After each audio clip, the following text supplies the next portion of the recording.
আজি ৰাভা দিৱসৰ সকলোকে মই শুভেচ্ছা জ্ঞাপন কৰিছোঁ।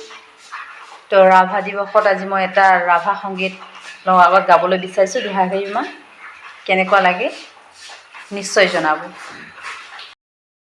মোৰ জীৱনৰ আকাশতে ইন্দ্ৰধনু গঢ়ে,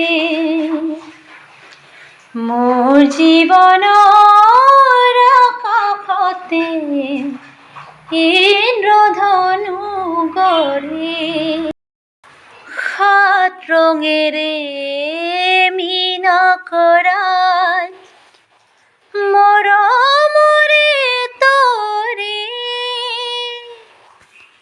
ইন্দ্ৰধনু গঢ়ে,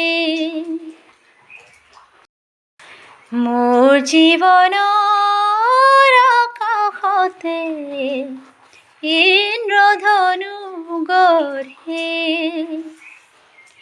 মোৰ জীৱনৰ আকাশতে ইন্দ্ৰধনু গঢ়ে। ধন্যবাদ। কেনে লাগিছে আপোনালোকে নিশ্চয় জনাব।